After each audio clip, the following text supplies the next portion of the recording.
Espionage is a dirty word, but everyone does it. It's a tricky business, high risk, high reward. Pull it off and you hit jackpot, and no one ever finds out. But when you mess it up, it's a world of embarrassment, as was the case 15 years ago. Out of the blue, a senior British diplomat develops the oddest habit of going on inexplicable walks to the strangest of places.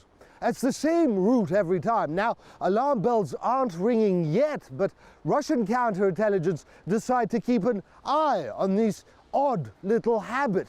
Christopher Pert, Secretary Archivist of the British Embassy in Moscow, looking shifty as can be. But then a second British diplomat develops the same walking habit.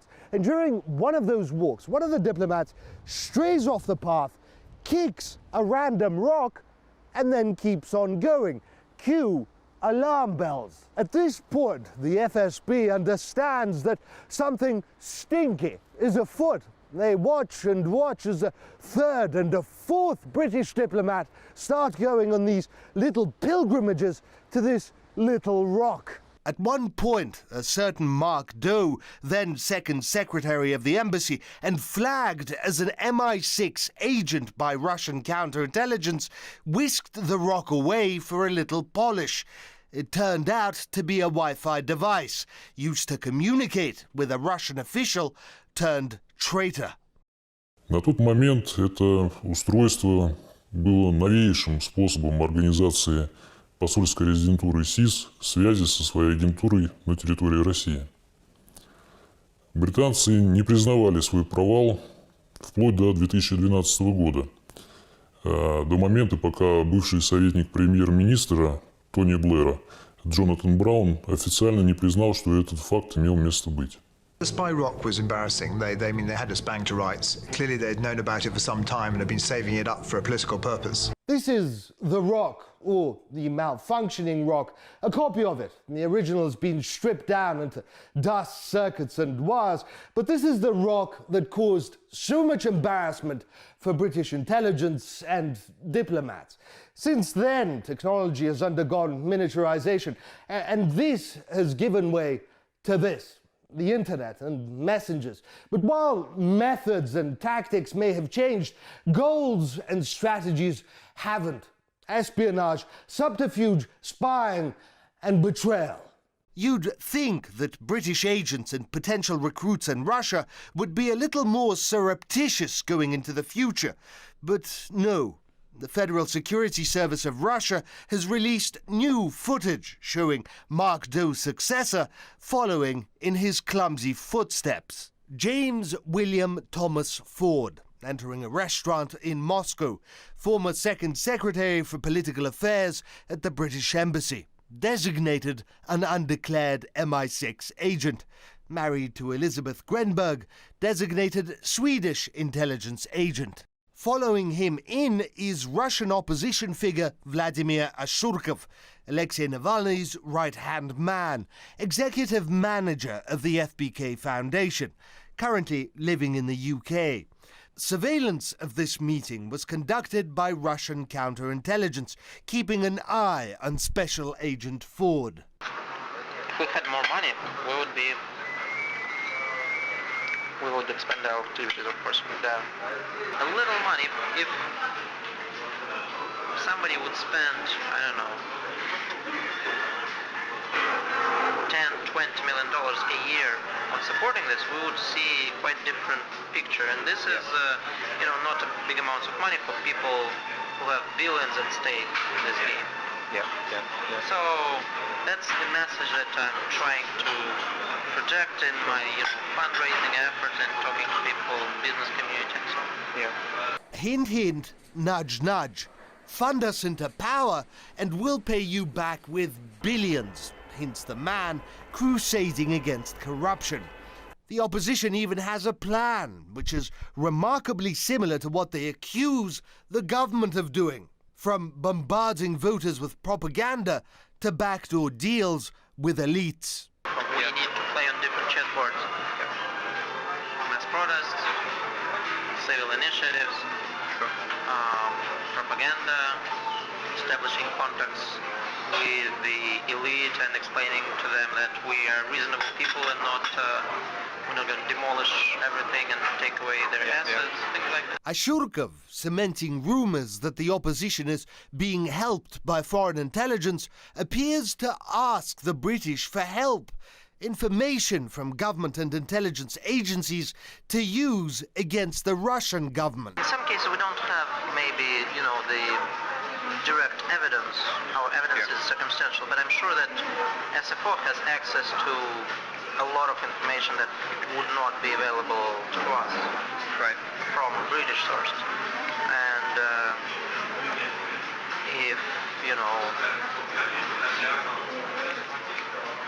I'm sure there is information within the British agencies that would link Abramovich or Usmanov to people in the Russian government. I think Britain is a key European country that can influence and that is already taking a tougher stance towards Russia. Britain, after all, has much to gain. Here, Ashurkov doesn't beat around the bush. The meaning is clear. Give us information and we'll help get rid of competition for British banks by torpedoing Russian ones. We will release a report on VTB Bank in association with the Henry Jackson Society in London, which paints the picture of how VTB... Here, a short pause for the waitress. You never know. She could be a spy trying to listen in. How VTB is involved in corruption, how risk management is not working, and we make the case that it represents the threat to European financial markets and to their integrity because it's a significant player in Europe, and they make it more difficult for British firms like Lloyd's or RBS or other big banks to Barclays to compete.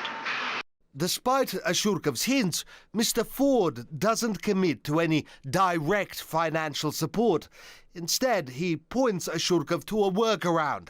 Work with Transparency International, which Britain was already financing.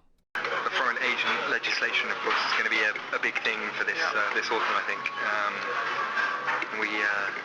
We provide support for various NGOs, as lost embassies do. So I think it's something that's going to, once this new legislation comes into force in November, I think there's going to be a big focus on it.